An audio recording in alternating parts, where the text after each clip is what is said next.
Jean-Michel Hérault, je fais partie de l'association des Cils. On organise donc les marchés gratuits dans l'association des Cils depuis 2013. Les Cils, alors c'est en fait une association qui sert à porter les projets. C'est-à-dire qu'en fait, chaque fois qu'il y a un nouveau projet, plutôt que de remonter une association, de reposer les statuts, les machins, etc., il s'agit en fait de créer un projet au sein des Cils. C'est un peu comme un arbre, et puis hop, on rajoute une branche, quoi, en fait. C'est un petit peu comme ça. Compagnon de l'initiative locale et d'entraide. Et le S, parce que, bon, on dit les Cils, c'est pour le pluriel. Voilà. Je m'appelle Sylvie Besson. Depuis peu, donc, je suis à la retraite. Je m'appelle Olivier, je suis membre de l'organisation des marchés gratuits depuis 2013. 28 marchés, l'air de rien, ça commence à faire. Donc on est bien rodé, on a un sens de l'organisation qui est plutôt efficace depuis quelques années maintenant. La mise en place des tables, ça roule tout seul. Donc vous avez des tables sur lesquelles on dispose des articles, les gens arrivent avec des choses à donner.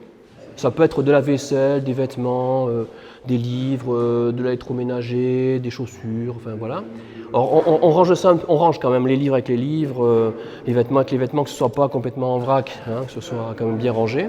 Et puis c'est gratuit, chacun prend ce qu'il veut et puis amène ce dont il ne se sert plus, voilà.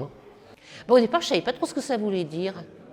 Au départ, quand j'ai entendu marché gratuit, qu'est-ce qu'un marché, c'est pas gratuit en général. Un marché, c'est pour vendre. Je suis quand même, voilà, je vends ma marchandise. Hein, vous êtes bien d'accord. Donc un marché gratuit, je dis qu'est-ce que c'est que ce... Je comprenais pas vraiment ce que c'était.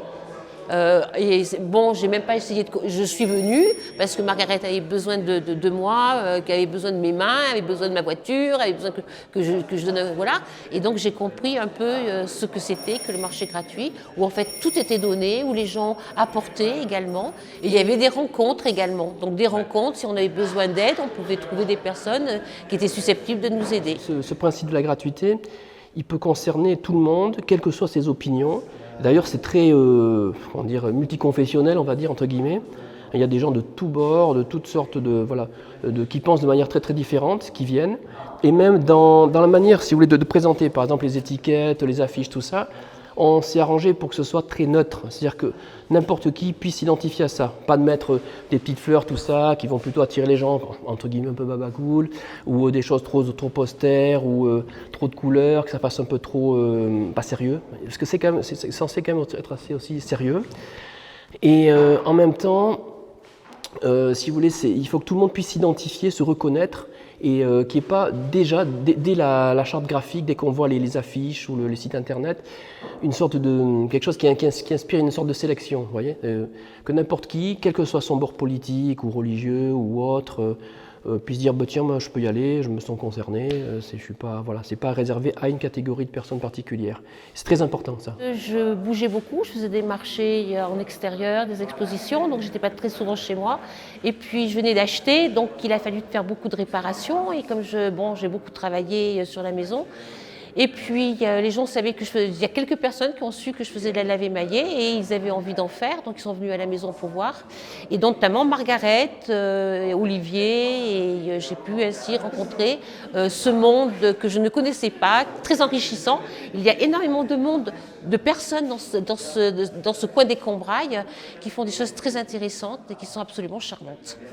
Il y a ce travail un petit peu de mettre un petit peu tout le monde en rapport.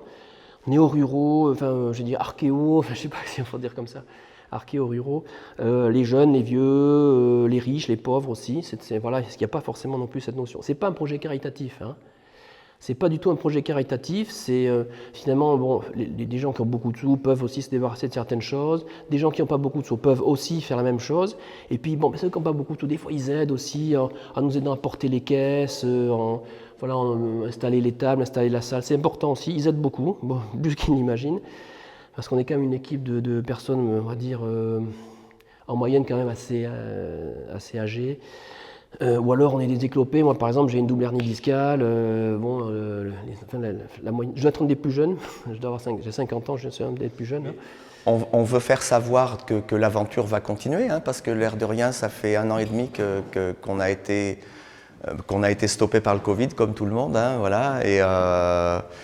Oui, une façon de communiquer sur le prochain retour des grands marchés gratuits, comme on les aimait. Voilà. Alors, je participe donc activement et assidûment à toutes les réunions d'organisation, parce que derrière tous ces marchés, il y a quand même beaucoup de travail en amont. Hein. Il faut trouver les salles, il faut faire les campagnes d'affichage, il faut récupérer aussi tout ce qu'on propose. Là, il faut à un moment le collecter. Hein. Alors, disons que ça marche un petit peu différemment maintenant, parce que les gens qui nous connaissent bien, spontanément amènent des choses. Donc, d'un marché sur l'autre, on repart quasiment avec un stock à moitié renouvelé entre les choses qui sont parties et celles qui arrivent. On a à chaque marché gratuit des choses nouvelles à proposer et bon, c'est gratifiant, je trouve. Les gens sont contents de nous retrouver. Je suis sûr qu'on a manqué à beaucoup de monde. Les vêtements, ça devient,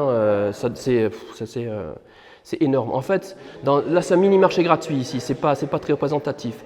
Mais dans un marché gratuit normal, il y a vraiment un accueil spécial uniquement pour les vêtements. Il y en a tellement. Et puis il faut trier, il y a de tout, il y a des choses vraiment qui sont de bonne qualité, d'autres, voilà, les gens se débarrassent un peu. Et on a plusieurs mètres cubes de vêtements, des fois, qu'on doit jeter à chaque marché gratuit. Ouais, parce qu'ils sont soit ils sentent mauvais, soit ils sont dégradés, ils sont déchirés, tout ça. Et donc on a, c'est énorme, on fait un tri sur les vêtements qui est énorme. Après, les bibelots plaisent beaucoup, les livres circulent beaucoup aussi. Alors par contre, l'électroménager, ça part très vite. Hein. Lorsqu'il y a une imprimante, un ordinateur, il ne reste pas longtemps, il part tout de suite.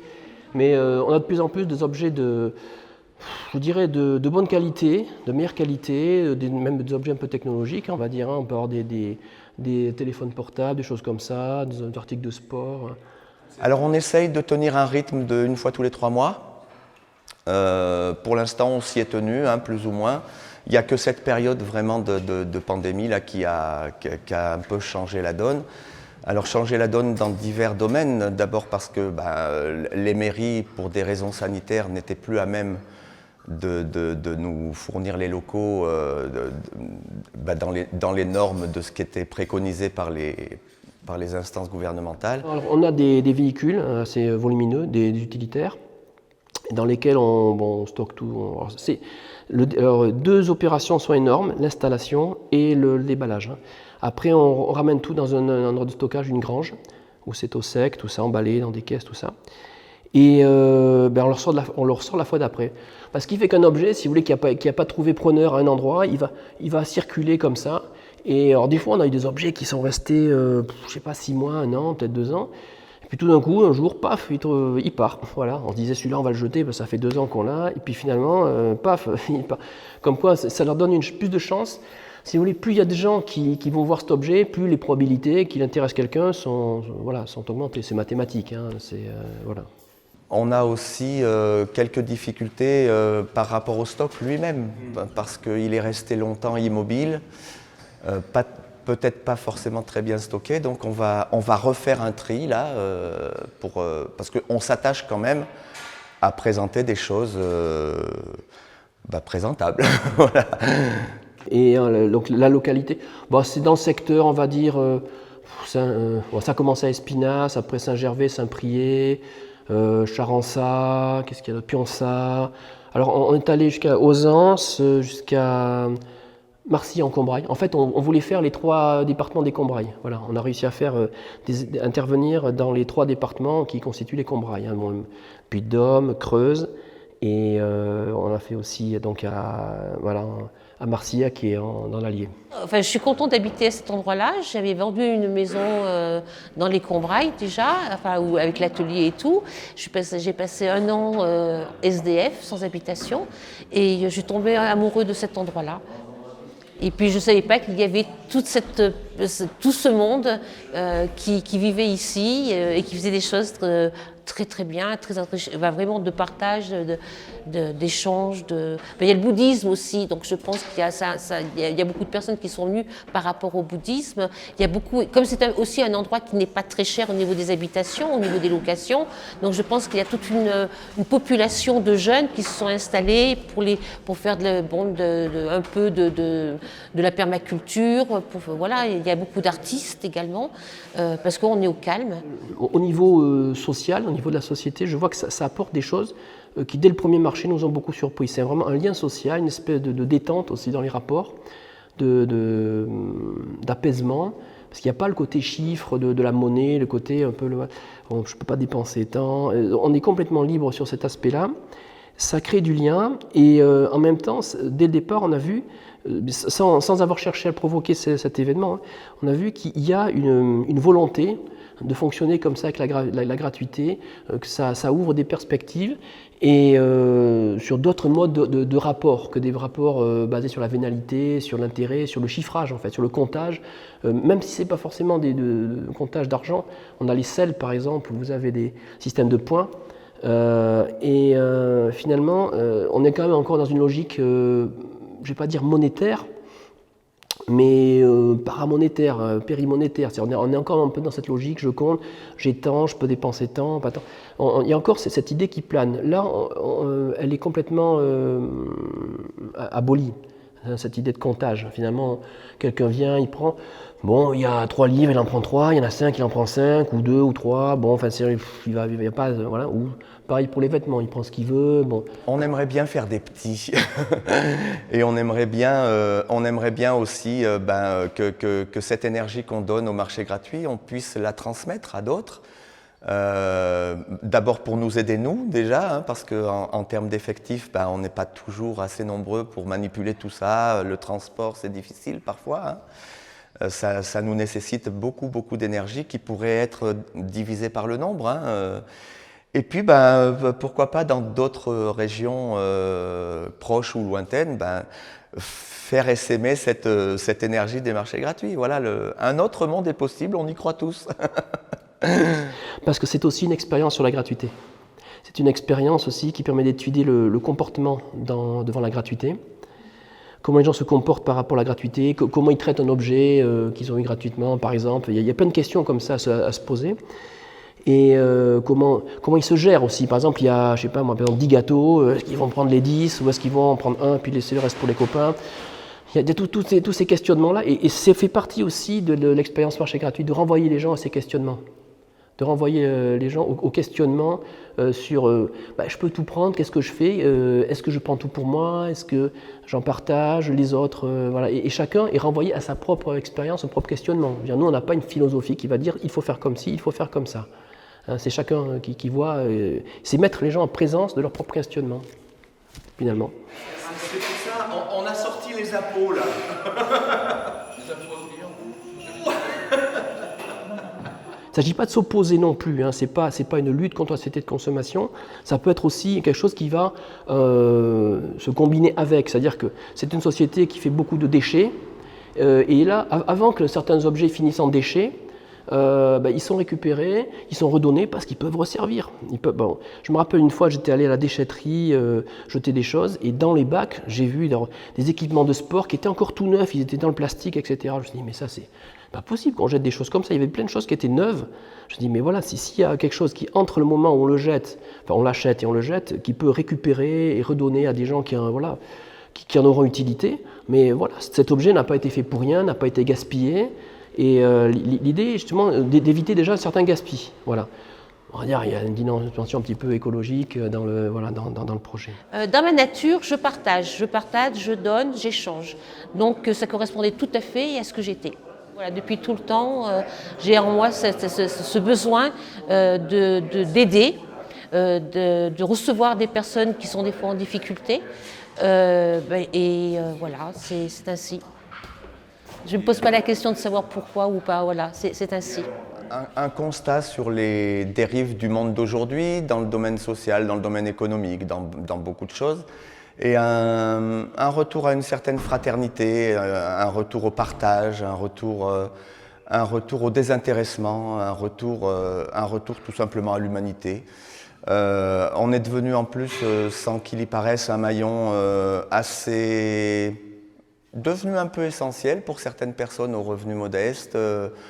On a aussi, dans le domaine de l'enfance, vous savez, les vêtements d'enfants, par exemple, on ne peut pas les utiliser longtemps. Et on a des parents qui nous portent spontanément maintenant des vêtements d'enfants trop petits, qui vont passer sur des nouveau-nés. Et puis, à l'inverse, des gens qui ont des vêtements trop grands et qui vont...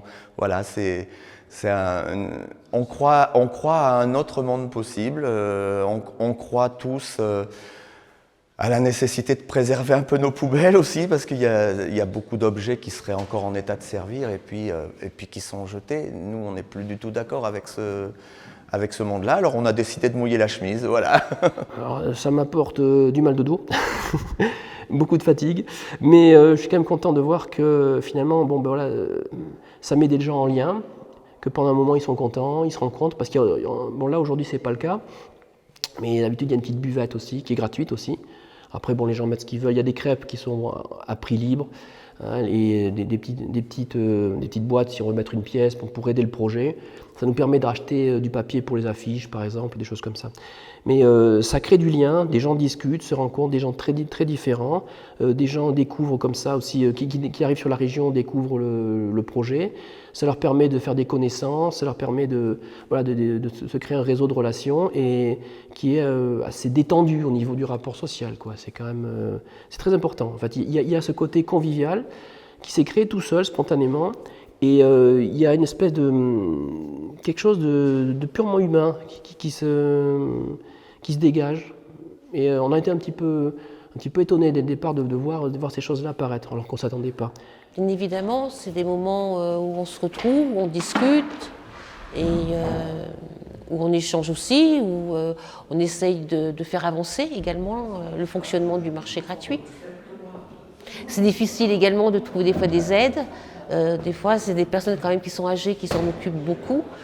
C'est difficile pour elles. C'est des retraités souvent. Il y a des jeunes aussi qui viennent pour donner des coups de main. On ne sait jamais en fait qui est-ce qui va venir ou qu'est-ce qui ne va pas venir pour installer ou pour déménager. On ne sait jamais combien il y aura de camions, de voitures, mais toujours ça se fait. Il y a la magie parce que toujours, voilà, ça se fait toujours. On aboutit toujours, et c'est extraordinaire. Il y a aussi une spontanéité qui se met en place aussi. C'est-à-dire que les gens qui se mettent à aider, par exemple, à la fin d'un marché gratuit, on n'a pas besoin de dire « toi tu vas passer le balai, toi tu prends les tables, tu les mets là-bas, toi tu fais ci, toi tu fais ça ». Ça se fait tout seul. Chacun spontanément se met à rentrer des objets dans une caisse, les amène là-bas. Il n'y a pas besoin de donner d'ordre, il n'y a pas besoin d'organiser, ça se fait spontanément. Et là-dessus, il y a eu des choses qui nous ont beaucoup surpris. C'est pour ça qu'il y a ce côté, ce que ça m'apporte à moi, c'est ce côté expérimentation humaine, où j'apprends des choses, j'apprends vraiment le rapport humain, je découvre des choses dans le rapport humain qui ne sont pas ceux que la société actuelle, basée sur la consommation, l'argent, le fonctionnement monétaire, et tout ce qui en découle, tout ce que ça amène sur la société, sur l'individu, sur notre comportement. On est effectivement dans une démarche qui apporte effectivement autre chose. Et l'idée, c'est pas de cadrer, justement, de laisser cette spontanéité, cette liberté. Elle est très importante. Voilà.